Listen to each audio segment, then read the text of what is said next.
오늘은 창세기 해석만 좀 자세하게 하도록 하겠습니다. 어저께 해석이 좀 약했던 것 같아요. 창세기 해석은 창세기는 두 가지 정체성을 설명하고 있다 그랬어요. 창세기는 두 가지 정체성. 첫 번째, 하나님의 정체성과 이스라엘 민족 출애굽 백성들의 정체성. 하나님의 정체성과 출애굽 백성들의 정체성. 이렇게 두 가지 정체성을 설명하고 있다. 누가? 모세가. 그래서 모세는 하나님을 소개할 때에 천지 창조의 창조주 하나님, 천지 만물의 창조하신 창조주 하나님. 첫 번째가 하나님은 창조주 하나님이시다. 두 번째, 아담과 가인의 범죄에서 가족과 표를 주시는 것은 용서의 하나님으로 모세는 설명하고 있어요. 용서의 하나님, 용서하시는 하나님. 세 번째는 대홍수로 인류를 멸망시켰죠, 하나님께서. 근데 그건 심판이었어요. 창세기 6장에서 그거를 설명하고 있죠. 그래서 여기서는 세 번째는 심판의 하나님. 죄를 짓면 반드시 심판을 받는다. 창조주 하나님, 용서의 하나님, 심판의 하나님. 이렇게 이것이 창세기 1장부터 10장 32절까지에 대한 하나님에 대한 정체성에 대한 요약입니다. 자, 여기까지는 이제 좀 이렇게 짧게 하고 11장부터 50장까지를 11장을 많이 좀 설명을 해서, 왜 그러냐면 11장이 창세기를 어떻게 이끌어 가느냐의 분기점이 11장에서 갈라지거든요. 그래서 11장 설명을 좀 자세하게 해드려서 창세기를 풀어나가는 데 도움이 되도록 하겠습니다. 먼저 창세기 11장을 네 족장의 생에 대한 서론으로 보는 겁니다. 그러니까 보는 사람마다, 학자들마다 다 견해 차이가 좀 있지만은 저는 이제 그렇게 본다는 거예요. 11장을 네 족장의 아브라함, 이삭, 야곱, 요셉의 생애에 대한 서론. 이걸 11장에서 그것을 네 족장의 생애에 대한 서론이 뭐냐면은 이 네 족장의 뿌리가 어디냐. 뿌리. 그 뿌리를 찾는 것이 11장에서 결판 나요. 그 다음 11장을 좀 개관을 해보겠습니다. 네 가지로 개관하겠습니다. 첫째, 1절부터 9절이 바벨탑 사건, 10절부터 26절이 셈의 족보가 쭉 나오는데 끄트머리 가서 아브라함이 나와요. 세 번째는 27절부터 30절까지인데 데라 가족 소개가 나와요. 그리고 31절, 32절은 우르에서 하란까지 갔다. 이렇게 이제 네 개의 주제로 개관을 할 수 있습니다. 자, 여기서는 우리가 이제 네 가지로 했는데 이제 좀 약간 설명을 좀 붙이겠습니다. 이제 세 개로 나누겠습니다. 여기서는 세 개로 나누는 대신 좀 자세하게 설명을 하겠습니다. 1절부터 9절 바벨탑 사건을 독립적으로 보지 말고 그 당시 언어 문제로 흩어지는 원인의 배경으로 본다. 바벨탑 사건을 흩어지는 원인의 배경으로 본다. 바벨탑 사건을. 그 말입니다. 그 다음에 창세기 11장 10절부터 26절까지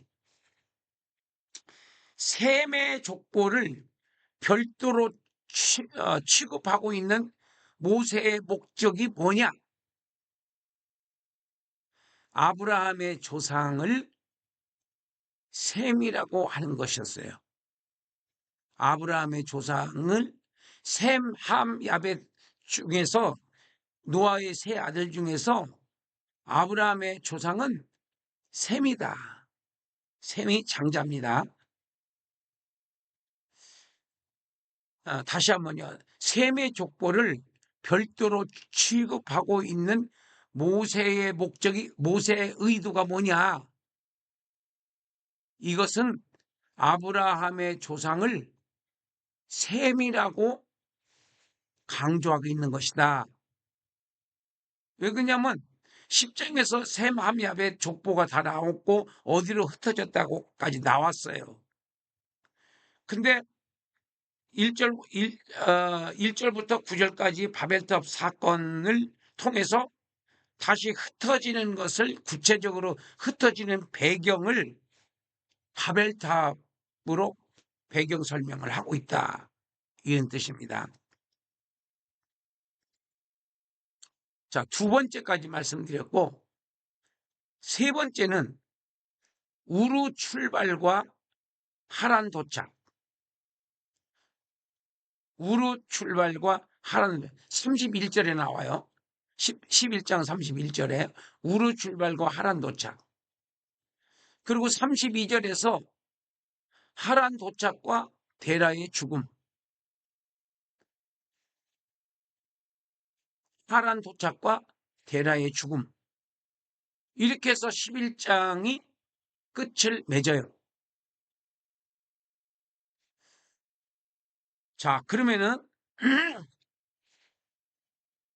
네 족장들의 출발점을 데라의 가족으로부터 보는 견해와 바벨탑 사건으로부터 보는 견해가 있어요. 네, 데라의 가족으로 볼 거냐, 바벨탑 사건으로부터 볼 거냐? 저는 바벨탑 사건으로부터 봅니다. 자, 하란 출발은 창세기 12장 4절에서 하란을 출발합니다. 그리고 5절에서 가나안 땅에 도착해요. 그리고 가나안 땅에서 오래 살죠. 100년 넘게. 그리고 가나안 땅을 출발하는데 창세기 46장 6절에서 출발해요. 그리고 46장 29절 30절에서 야곱이 애굽에서 요셉을 만나고 창세기는 끝나요. 그러면은 창세기 11장부터 50장까지, 창세기 11장부터 50장까지 네 족장들의 생애는 우르를 출발해서 애굽에서 끝나죠. 그 후손들은 어떻게 됐을까? 그 후손들은 바로 지금 출애굽을 하고 있는 우리 이스라엘 백성들이다. 자, 11장을 출발로 해서 창세기 전체를 요약을 해봤습니다. 조금 이해가 되시는지 모르겠습니다. 자, 그 다음에 11장부터 50장까지 먼저 하나님께서는 아브라함과 가나안 땅 언약을 맺으십니다. 그게 창세기 12장 1절부터 3절까지, 창세기 12장 1절부터 3절까지, 여기서 이제 하나님과 아브라함과의 조인을 맺습니다. 언약을 합니다. 모세가 창세기를 기록한 목적이 뭐냐? 모세가 창세기를 기록한 목적. 그러니까 여기서 말하고 있는 창세기는 11장부터 50장까지. 이게 10장이 하나님의 정체성에 대해서 설명하고 있고 40장이 이스라엘 민족의 정체성을 설명하고 있어요. 10장이 하나님에 대해서. 십계명도 4계명의 하나님에 대해서 6개가 이웃에 대해서예요. 그래서 여기서 모세가 창세기를 기록한 모세가 창세기를 기록한 목적은 네 족장들의 가나안 땅 언약 신앙으로, 네 족장들의 가나안 땅 언약 신앙으로, 네 족장들의 가나안 땅 언약 신앙으로 출애굽 백성들의 정체성을 찾아주고자 했다. 출애굽 백성들의 정체성을 찾아주고자 했다. 첫째, 아브라함 신앙, 이삭의 신앙, 야곱의 신앙, 요셉의 신앙, 이 네 사람이, 네 족장이 똑같이 가나안 땅 언약 신앙인데 사건과 환경은 달라요. 근데 의미는 같아요. 가나안 땅 언약 신앙입니다. 아브라함은 하란을 떠나 가나안 땅으로 왔다는 거. 이것이 그 대가족을 이끌고 아무것도 정해진 것이 없는 땅으로 갔다고 하는 것은 하나님의 말씀이 믿어지지 않으면 행동할 수 없는 사건입니다. 그러니까 우리가 하나님의 말씀을 믿는다는 것은 말로 믿는 게 아니에요. 아멘으로 믿는 것도 아니고, 그거는 여러 가지 중에 하나의 수단에 불과한 거예요. 믿음은 행동이에요. 행함이 없는 믿음이 죽은 믿음이라고 그랬잖아요. 야고보서에서도. 그러니까 행동하지 않는 것은 믿는 게 아니에요. 변화되지 않는 것은 믿는 게 아니다. 근데 잘못된 신앙의 습관 때문에 우리가 변화되지 못하고 있는 현 시점에 있지만은 빨리 벗어나야 돼요. 자, 아브라함의 신앙은 하란을 떠나 가나안 땅에 가서 아는 사람도 아무도 없는데 거기서 정착을 했다는 그 자체가 아브라함의 신앙을 거기서 여러 군데서 만날 수 있지만은 이삭을 모리아산에서 드린 것도 믿음을 볼 수 있고 그렇지만은 제일 큰 거는 하란을 고향을 떠나서 물론 고향은 우르지만은 거기를 떠나서 수십 년 살던 데를 떠나서 뭐 50년, 40년, 50년 동안 살았으면 고향이죠. 거기 고향을 떠나서 아무것도 알지 못하고 정해지지도 않은 가나안 땅을 향해서 갔다는 것은 아브라함에게 하나님 말씀에 대한 그 믿음이 있었기 때문에 떠날 수 있었다. 이 아브라함 신앙은 여기서 찾아야 된다는 거고, 이삭의 신앙은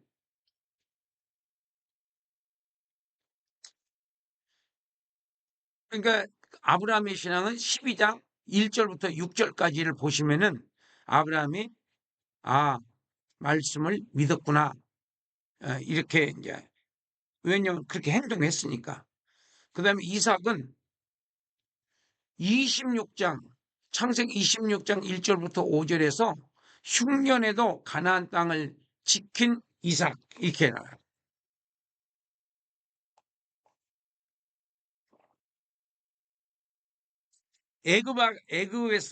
애굽과 제일 가까운 곳이 그랄 지방이야. 그랄. 지금 옛날에 블레셋이었고 지금은 가자지구죠. 거기서 흉년에도 불구하고 가나안 땅을 떠나서 애굽으로 가지 않고 하나님이 가지 말라고 그랬습니다. 그게 가지 말라고 그랬는데 그 말씀에 순종을 해서 그 땅을 지켰더니 하나님께서 100배의 축복을 주셨다. 이렇게 26장에서 기록되어 있는데, 어쨌든 가나안 땅을 지킨 이삭입니다. 이게 이삭의 신앙이에요. 야곱의 신앙은 뭐냐? 야곱의 신앙은 창세기 50장 10절부터 14절까지 그 핵심 성경 구절이 나오는데, 가나안 땅에 장사 지낼 줄 것을 요셉에게 맹세시킨 사건이에요. 제가 시나이 반도 쪽으로도 출애굽을 해봤고 또 지중해 쪽으로도 출애굽을 해봤어요. 두 군데 다. 하나님께서 하게 하신 거죠. 예, 내 의도대로 한 건 아니니까. 그런데 해놓고 나니까 정말로 잘했다. 그런 생각이 들어가요. 근데 이 지중해 쪽으로 가는 것도 굉장히 멉니다. 그 고속버스, 관광버스, 그 좋은 관광버스인데 그걸 타고 한나절을 갔으니까 멀죠. 텔아비브가 지금 행정 수도잖아요. 고대 수도는 예루살렘이지만 그런데 거기까지 이제 가본 적이 있는데 야곱은 그 당시에 걸어서 그 막벨라 굴까지 갔잖아요. 몇 날 며칠이 걸렸는지 모르죠. 근데 그렇게 할 수 있었던 것은 요셉이 국무총리잖아요. 국무총리도 보통 국무총리가 아니라 사실상 왕은 그 건져만 왕이지 요셉이 다 모든 것을 주인 노릇을 했잖아요. 그러니까 그 할 수 있었던 거예요. 그 당시는. 요셉 자신은 안 되잖아요. 예. 그래서 요셉의 신앙은 그러니까 야곱은 가나안 땅에 자기를 묻어달라고 하는 그 맹세시킨 것이 뭐냐? 너희들이 결국은 이 가나안 땅으로 와서 여기서 나라를 세울 것이다 하는 거예요. 그걸 믿은 거예요. 그러니까 아브라함도 믿었고 이삭도 믿었고 야곱도 믿었고 자 요셉의 신앙은 어디서 찾느냐?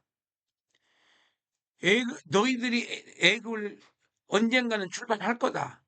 그런데 그때 내 유구를 가져가 달라고 몇 대를 거쳐서 이렇게 전해지게끔 그렇게 전달을 해서 결국 그 400년 만에 출발할 때 요셉의 유고를 가져다가 세겜에다가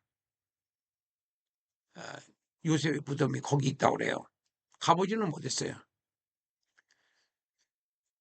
그리고 출애굽할 때 내 유고를 가져가 달라는 맹세를 시켰다. 50장 15절부터 20절까지 돼 있어요. 자, 이렇게 해서 네 사람의 신앙이 각각 다르지만은 의미는 똑같아요. 가나안 땅 언약, 가나안 땅 언약 신앙, 가나안 땅 언약 신앙. 우리는 보혈 언약 신앙이죠. 보혈 언약 신앙. 날 위해 십자가에 못 박혀 죽으신 예수님을 믿는 믿음으로 구원을 받는다. 그 당시는 가나안 땅 언약, 가나안 땅에 하나님께서 후손들로 하여금 나라를 세운다. 자, 이렇게 해서 출애굽 백성들은 아브라함의 후손들로서 가나안 땅의 주인인 것이다. 출애굽 백성들은 아브라함의 후손들로서 가나안 땅의 주인인 것이다. 출애굽 백성들은 가나안 땅의 주인이라는 거예요. 지금 가나안 땅에 살고 있는 원주민들은 불법 점령자들이다. 불법 점령자들.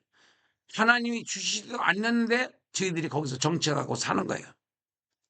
이건 이스라엘의 관점에서 각도에서 보는 겁니다. 그러므로 우리는 가나안 땅에 들어가 하나님만을 섬기는 나라를 세워 우리 후손들에게 남겨주는 것이 시대적 요청이요 하나님의 명령이기 때문에 그 땅을 들어가서 정복해서 나라를 세워야 하는 것이다. 이게 바로 창세기의 기록 목적이 되었습니다. 그래서 하나님의 정체성과 이스라엘 백성들의 정체성을 설명하는 과정 속에서 하나님은 천지창조의 하나님, 용서의 하나님, 창조주 하나님, 용서의 하나님, 심판의 하나님, 하나님을 소개하고 이어서 여기는 10장으로 끝나는데 이스라엘 백성들의 정체성은 40장, 11장부터 50장까지니까 40장을 네 족장의 생애를 통해서 하나님과 아브라함과의 맺은 가나안 땅 언약 신앙을 이 네 족장들이 계속 믿고 절대적으로 믿고 신앙하고 그리고 후손들에게 계승시켜줬다. 이게 지금 창세기를 바르게 보는 각도입니다. 그래서 창세기를 이렇게 이제 정리를 하고 나면은 출애굽기가 어떻게 연결되는지가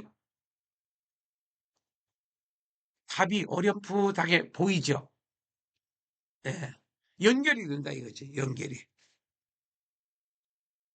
그래서 다음 시간에는 우리가 저는 좀 기도원 좀 갔다 오려고 그럽니다. 그러니까 며칠 정도 쉬지 않을까 싶습니다. 그리고 구속사적 해석과 적용, 구속사적 해석과 적용, 창세기 그거를 여러분들한테 또 자세하게 설명을 드리도록 하겠습니다. 자, 오늘 강의는 여기서 마치겠습니다.